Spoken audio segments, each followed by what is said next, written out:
తెలంగాణ ఇప్పుడు సమాజం behind the sketch ఏంది ఇప్పుడు Revanth Reddy and versus and Chandrababu ఇక్కడ పార్టీని స్ట్రెంథన్ చేయాలని మళ్ళీ ఇక్కడ అవసరం ఉంది, ఇంకా టీడీపీకి ఒక వ్యాక్యూమ్ ఉంది, దీన్ని మళ్ళీ తెరపైకి తీసుకొచ్చి దీన్ని స్ట్రెంథన్ చేయాలనే ఒక అంటే కొంతమంది ఎమ్మెల్యేలు అటు పోతున్నారని చెప్పి ప్రజల్ని ఒక గందరగోళ పరిస్థితిలోకి నెట్టివేస్తున్న నేపథ్యం ఒక ఆలోచనల విషయంలో ఏం జరగబోతుందని అనుకోవచ్చు, ఏం జరగవచ్చు? ఒక్క మాటలో చెప్పాలంటే తెలంగాణ రాష్ట్ర సాధనకి ప్రధాన పాత్ర పోషించినటువంటి టీఆర్ఎస్ తప్పు వలన ఇదంతా జరుగుతుంది. టీఆర్ఎస్ కనుక సోయితో ఉంటే, టీఆర్ఎస్ కనుక ఆ ఉద్యమ ఆకాంక్షలతోటి కొనసాగి ఉంటే 2001 ఏప్రిల్ 20 నాడు కొండా లక్ష్మణ్ బాపూజీ గారు ఇచ్చిన ఆ జలదృశ్యంలో ట్యాంక్ బండ్ విగ్రహాల సాక్షిగా ఏ అంశాలైతే ఏ విషయాలైతే చెప్పినామో దాని కనుక మనసు నిండా నింపుకొని దాని కనుక ఆచరణ పెట్టుకుంటే ఇంకా 50 ఏండ్ల వరకు కూడా ఇక్కడ ఏ పార్టీ అడుగు పెట్టలేదు, ఏ పార్టీ కూడా ఇక్కడ జెండా ఎగిరేయలేదు. తెలంగాణ అనే ఒక బంధం, పేగు బంధాన్ని తెంచేసుకొని టీఆర్ఎస్ని తీసేసి బీఆర్ఎస్ పెట్టుకున్న నాడే తెలంగాణకి తెలంగాణ సమాజానికి ఆ పేగు బంధం దిగిపోయా. అంటే టీతో బీ మారినంత మాత్రాన పేగుబంధం దిగిపోయింది అన్నట్టుకోవచ్చా? ఒక లెటర్ మారినంత మాత్రాన అంటే లెటర్ కాదమ్మా, అది 4 కోట్ల ప్రజల గుండె ఆవేదన. అది ఇప్పుడు మళ్ళీ టీ పెట్టాలంటారు అదొక ఐడెంటిటీ. ఇప్పుడు మీరున్నారు నేనున్నా.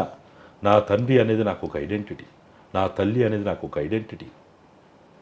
తల్లి అనే 2 అక్షరాలే కదా, తల్లి అనేది 2 అక్షరాలే కదా. మారు తల్లి అంటే ఏంది, మారు తండ్రి అంటే ఏంది అనేది ఉండదు. నా తల్లి అనేది, నా తండ్రి అనేది నాకు ఐడెంటిటీ. నన్ను వాళ్ళు ఏమైనా చేయొచ్చు, వాళ్ళిద్దరు విడాకులు ఇచ్చుకొని నన్ను సాకకపోవచ్చు, నన్ను చదివించకపోవచ్చు, నాకు తిండి పెట్టకపోవచ్చు, నాకు తనుబాలు ఇవ్వకపోవచ్చు, కానీ నా ఐడెంటిటీ ఏది? నా ఐడెంటిటీ ఏది? నా తల్లి తనుబాలను నేను నోచుకోకపోవచ్చు, కానీ నా ఐడెంటిటీ ఏది? నా తల్లి ఆలనా పాలన నేను చూడకపోవచ్చు, నా తండ్రి గోరుముద్దలు తినకపోవచ్చు, నా తండ్రి చిటికెన వేలు నడక నాకు నేర్పకపోవచ్చు, కానీ నా ఐడెంటిటీ ఏంటిది? తెలంగాణ అనేది 4 కోట్ల ప్రజల ఐడెంటిటీ. ఆ ఐడెంటిటీని మనం ఎప్పుడైతే మనం బొందబెట్టినామో అప్పుడే మన పేగుబంధం దిగిపోయింది. ఏమి ఇయ్యాలని అడగరమ్మా తెలంగాణ సమాజం. ఏమి ఇప్పుడు రేవంత్ రెడ్డిని ఎవడని ఏమంటాడా? నీ రైతు రుణమాఫీ అడుగుతుండా, రైతు బంద్ అడుగుతుండా, రైతు భరోసా అడుగుతుండా, లేకపోతే ధరణిలో ఏమైంది అని ఎవడని అడుగుతుండా? ఎవ్వడేం అడుగుతలేడు. నువ్వు ఒళ్ళు దగ్గర పెట్టుకొని భయంతో, భక్తితోటి, బాధ్యతతోటి పాలన చేయమని అడుగుతున్నారు. కానీ ఎవరికి తెలియదమ్మా, ఇక్కడ ఈ లంక బిందెలు లేవు, కాలి బిందెలే ఉన్నాయి, ఈడేం డబ్బు లేదు, అప్పుల పాలైందని ఎవరికి తెలియదా? తెలంగాణ సమాజం అంత గుడ్డిది ఎడ్డిది కాదు, అంత సోయి లేకుండా లేదు. వీళ్ళే కాదు, ఆదివాసీ దండకారణ్యంలో ఉన్నటువంటి గిరిజన ఒంటి నిండా బట్టలు లేనలో కూడా తెలంగాణ పరిస్థితి తెలుసు. మరి ఈ విషయంలో ఎందుకు ఇంత జరుగుతుంది కదా, అసలు బీజేపీ ఎందుకు అసలు పెద్దగా నోరెత్తి ఈ సమస్యలపైన ఇంత జరుగుతుంది, విద్యార్థులు రోడ్లపైకి వస్తున్నారు, జరుగుతున్న ఉన్నా కూడా ఎందుకు మిన్నకుండి చూస్తుంది అనుకోవచ్చా? ఎందుకు మెయిన్కి వచ్చి అంటే వచ్చి మాట్లాడుతున్న నేపథ్యం తక్కువగా అనిపిస్తుంది? ఎందుకు మేమున్నామనే ఒక భరోసా కానీ, మేము దీనిపైన ప్రశ్నిస్తున్నామని కానీ పెద్దగా ఎందుకు అనిపించటం లేదు? చేయదు. ఎందుకు చేస్తుంది? ఏమవసరం? కాగల కార్యం ఇంకోటి తీరుస్తుంటే వాళ్ళు రేవంత్ రెడ్డి అనే ఒక శక్తియో వ్యక్తో ముఖ్యమంత్రో ఆయన భుజం మీద తుపాకీ పెట్టి తెలంగాణని, తెలంగాణ వాదాన్ని, తెలంగాణ సెంటిమెంట్ తోటి ఉన్నదాన్ని నాశనం చేయడానికి ప్రయత్నం చేస్తున్నారు. ఎందుకు చేస్తారమ్మా వాళ్ళు?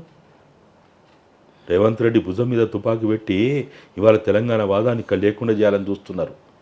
ఎవరని? వీళ్ళంతా వేరువేరా? టీడీపీ వేరా, బీజేపీ వేరా? టీడీపీ రూపంలో బీజేపీ ఇలా వీళ్ళిద్దరు ఢిల్లీలో కలుసుకొని ఇక్కడికి వచ్చిన తర్వాత ఏం జరిగింది మనకు తెలియదా? అంతొక సినిమా సెట్టింగ్ అది. మనం కన్నారా చూస్తలేమా? దర్శకుడు ఒకడు ఉంటాడు, నిర్మాత ఒకడు ఉంటాడు, ప్రొడ్యూసర్ ఒకడు ఉంటాడు. ఇదంతా తెలియదు అమ్మ మనకి. అంత పిచ్చోళ్ళ అమ్మ తెలంగాణ సమాజము పిచ్చోళ్ళు అని అనుకోకు. 28 బీజేపీదే ఇక్కడ ప్రభుత్వము అని మాట్లాడుతున్న మాటలు అంటే బిహైండ్ ద స్కెచ్ ఏం జరుగుతుంది అనుకోవచ్చు? ఒకవైపు చంద్రబాబు ఇక్కడ నేను అడుగు పెడతాను, పార్టీ స్ట్రెంథన్ చేస్తాను, రేవంత్ రెడ్డి తీరు చూస్తే ఇట్లా ఉండడం, బీజేపీ మేము 8 మంది ఎమ్మెల్యేలం, మనం 8 మంది ఎంపీలం, ఇంకా మాది అంటున్న నేపథ్యం చూస్తుంటే ఏం చెప్పొచ్చు? వీటన్నిటికీ ఒక్కటే సమాధానం అమ్మ. అది బీజేపీ అయినా, అది టీడీపీ అయినా, అది కాంగ్రెస్ అయినా, ప్రజలకి దూరం అవుతున్న నిరసన పట్టించుకున్నటువంటి కాంగ్రెస్కి అయినా ఒక్కటే, వీటన్నిటికీ ఒక్కటే సమాధానం. తెలంగాణ ఉద్యమ ఆకాంక్షలతోటి తెలంగాణ అమరవీరుల ఆశయ సాధన కోసం నిరంతరం పనిచేయాల్సినటువంటి ఒక వేదిక, ఒక పార్టీ బలం చాలా బలంగా ముందుకొచ్చినప్పుడు ఈ బీజేపీలు 130 సంవత్సరాల చరిత్రైన కాంగ్రెస్ ఏం చేయలేదు, లేకపోతే 70 సంవత్సరాల చరిత్ర కలిగిన బీజేపీ ఏం చేయలేదు, లేకపోతే 82 పుట్టింది మా పార్టీ ఇప్పటిదాకా మేము ఏమో చేస్తున్నాం టీడీపీ. ఎవ్వడేం చేయలేడమ్మా ఇక్కడ, ఎవ్వడేం చేయలేడు. ఎందుకు కోదండరామ్ గారు కూడా ఎందుకు సైలెంట్గా ఉన్నారు? కనీసం ఆయనకు ఒక అవగాహన ఉంది. ఎందుకు ఒక పార్టీ ముసుగులో పడి ఈ విధంగా చేస్తుండ? వాళ్ళు ఇచ్చే ఎమ్మెల్సీ ఎంత, లేకపోతే ఒక అడ్వైజరీ ఎంత, ఏదైనా రేపు ఇవ్వచ్చు కానీ ఎందుకు నోరిప్పటం లేదు? సమస్యలు ఇంత జరుగుతుంటే ఇది కాదు ఇలా చెయ్యండి అని ఒక చెప్పడానికన్నా ఎందుకు ప్రయత్నం చేస్తలేడు? మీరు అడిగే దాంట్లో ధర్మం ఉంది, న్యాయం ఉంది, అడగాల, దానికి తప్పులేదు, కాదంటలేము. కోదండరెడ్డి గారు, కోదండరామరెడ్డి ఆయన మాట్లాడాలా ప్రజల తరపున, విద్యార్థుల తరపున, నిరుద్యోగుల తరపున, రైతుల తరపున, అన్నిటికంటే ముఖ్యంగా తెలంగాణ అమరవీరుల కుటుంబాల తరపున, తెలంగాణ ఉద్యమకారుల తరపున మాట్లాడాల్సిన అవసరం ఉంది. దాంట్లో ఏమి ఎక్కడ కూడా ఆయన మాట్లాడొద్దు అని నేను అంటలేదు. కానీ తెలంగాణ అనేది వ్యక్తుల మీద ఆధారపడి ఉద్యమాన్ని నడవలే. 53లో ఉన్నోడు 56లో లేడు, 56లో ఉన్నోడు 69లో లేడు, 69, 71 దాకా ఉన్నోడు మళ్ళా 96, 97 నుంచి లేడు. కానీ తెలంగాణ ఉద్యమం ఆగలే. వ్యక్తుల మీద, జెండాల మీద, పార్టీల మీద ఆధారపడి తెలంగాణ ఉద్యమం నడవలే. చరిత్ర నేను చెప్తున్నది నేనేదో అభూత కల్పన చెప్తలేము, లేకపోతే నేను ఏదో చెప్తా చూడు, ఏదో వాడు అయ్యగారు చెప్పినట్టు చెప్తలేను.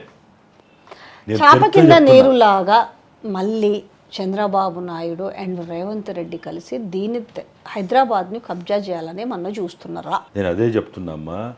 ఒక్క చంద్రబాబు కాదు, 1000 మంది చంద్రబాబులు వచ్చినా తెలంగాణలో మాలాంటి లక్షల మంది బతుకున్నంత కాలము ఆయన ఇక్కడ ఏమీ చేయలేడు.